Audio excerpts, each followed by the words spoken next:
नमस्ते। आज के इस एक्सप्लेनर में हम बात करने वाले हैं हैबिट लूप यानी आदतों के चक्र के बारे में। हम में से जो लोग हमेशा कुछ नया सीखना चाहते हैं वो अक्सर टालमटोल या प्रोक्रेस्टिनेशन से काफी परेशान रहते हैं, राइट? ऐसा लगता है कि हम करना तो चाहते हैं पर कर नहीं पाते। असल में ये हमारे दिमाग का ऑटो पायलट सिस्टम है जो हमारे रोजमर्रा के बिहेवियर को कंट्रोल कर रहा है। तो चलिए समझते हैं कि ये काम कैसे करता है। एक बहुत ही चौंकाने वाला डेटा है। रिसर्च बताती है कि जब भी हम कोई नई आदत बनाने की कोशिश करते हैं तो लगभग 92% बार, जी हाँ 92% बार, हम पहले 60 दिनों के अंदर ही फेल हो जाते हैं। हर साल हम डायरी बनाते हैं, रेजोल्यूशन लेते हैं, लेकिन फिर से उसी पुरानी रूटीन में वापस लौट आते हैं। तो अब सवाल ये उठता है कि ऐसा होता क्यों है?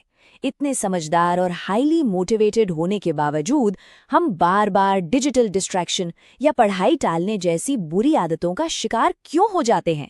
सब कुछ सही पता है, फिर भी फेल क्यों?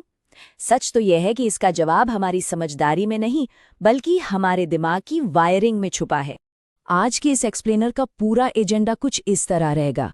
हम विल पावर के मिथक से शुरुआत करेंगे, हैबिट लूप के विज्ञान को समझेंगे, कुछ रियल लाइफ एग्जाम्पल्स देखेंगे, आदतों को रिप्लेस करने का सिस्टम जानेंगे और फिर समझेंगे कि परफेक्शन से ज्यादा कंसिस्टेंसी क्यों जरूरी है। तो चलिए पहले सेक्शन से शुरू करते हैं, द विल पावर मिथ यानी इच्छा शक्ति से जुड़ा भ्रम। हम अक्सर सोचते हैं कि अगर कोई काम नहीं हो रहा तो शायद हमारे अंदर ही मोटिवेशन की कमी है, पर असल बात तो ये है कि हमारा जो सोचने समझने वाला दिमाग है, प्रीफ्रंटल कॉर्टेक्स, वो बिल्कुल एक मोबाइल बैटरी की तरह है। उसकी एनर्जी लिमिटेड है।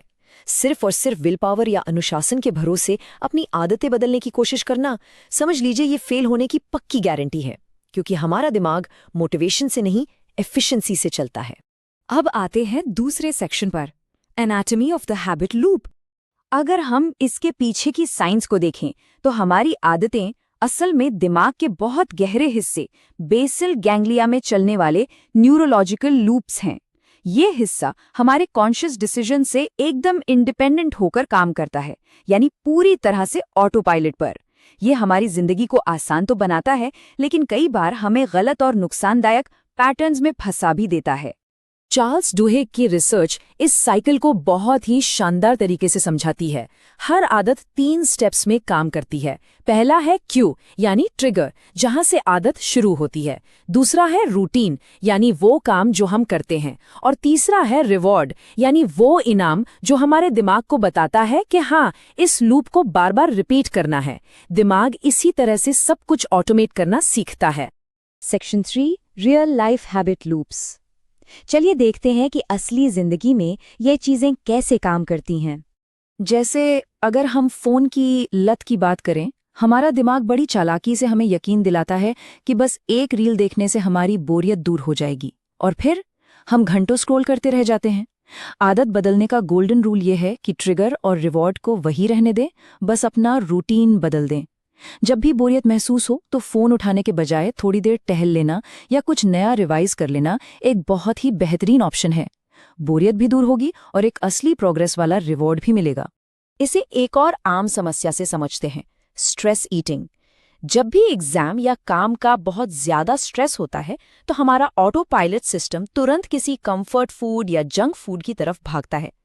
लेकिन अगर हम ये समझ लें कि इस लालसा को एक सेब जैसे किसी हेल्दी ऑप्शन से भी शांत किया जा सकता है, तो ये पूरा गेम चेंज कर देता है। पुरानी आदत को जबरदस्ती मिटाना नहीं है, बस उसी लूप में एक बेहतर एक्शन को फिट करना है। अगर हम अलग अलग सिचुएशंस को एनालाइज करें तो एकदम साफ हो जाता है कि हमारे ट्रिगर्स, जैसे पढ़ाई का फिक्स टाइम या कोई स्ट्रेसफुल मोमेंट, हमारे एक्शंस को कैसे ड्राइव करते हैं। चाहे वो फोन की लत हो, अच्छी स्टडी हैबिट बनानी हो या फिटनेस का गोल हो, अगर हम इन 3 चीजों ट्रिगर, रूटीन और रिवॉर्ड को अच्छे से मैप कर लें तो किसी भी आदत को आसानी से बदला जा सकता है। Section 4, the habit replacement system, आदतों को बदलने का प्रैक्टिकल सिस्टम।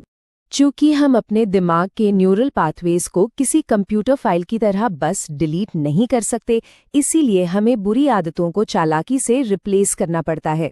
डॉक्टर जुड ब्रेवर की रिसर्च कहती है कि अपनी आदत को बारीकी से ऑब्जर्व करना चाहिए। पहले ट्रिगर पहचानें, फिर कोई बिगर बेटर ऑफर यानी एक बेहतर रूटीन चुनें और आखिर में दिमाग को एक छोटा सा रिवॉर्ड दें, जैसे पढ़ाई के बाद 10 मिनट का ब्रेक। बस दिमाग नए पाथवे बनाना शुरू कर देगा। एक और बहुत ही कमाल की स्ट्रैटेजी है हैबिट स्टैकिंग। जेम्स क्लियर ने अपनी किताब एटॉमिक हैबिट्स में इसे बखूबी समझाया है। इसका फंडा सिंपल है, अपनी किसी बिल्कुल नई आदत को अपनी किसी पुरानी पक्की आदत के साथ जोड़ दें।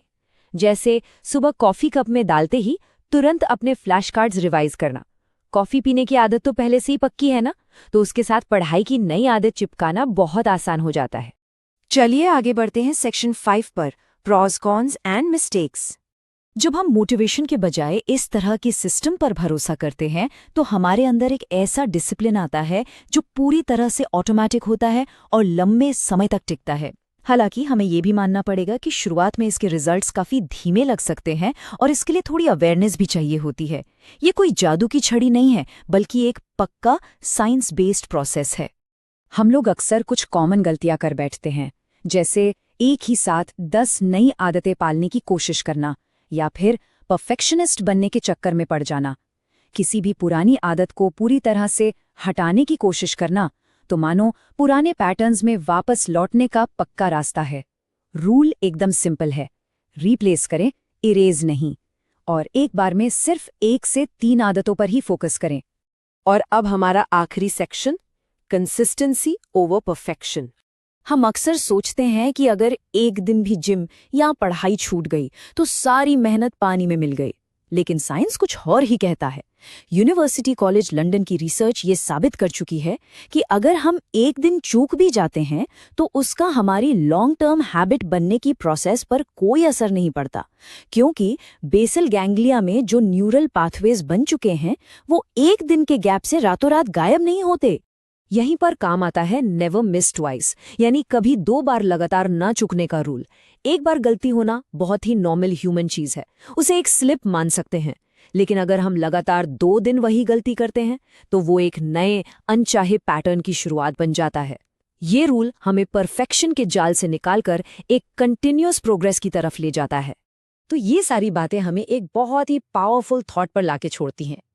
अगर मोटिवेशन या विल पावर ही सक्सेस का इंजन नहीं है तो अपना बिहेवियर बदलना असल में सिर्फ एक इंजीनियरिंग प्रॉब्लम है। तो सोचने वाली बात यह है कि कल की अचीवमेंट को ऑटो पायलट पर डालने के लिए आज किस पुराने ट्रिगर के साथ कौन सी नई छोटी सी रूटीन जोड़ी जा सकती है। दिमाग के इस ऑटो पायलट में अगला कौन सा नया प्रोग्राम इंस्टॉल किया जाए, इस पर जरूर सोचिएगा।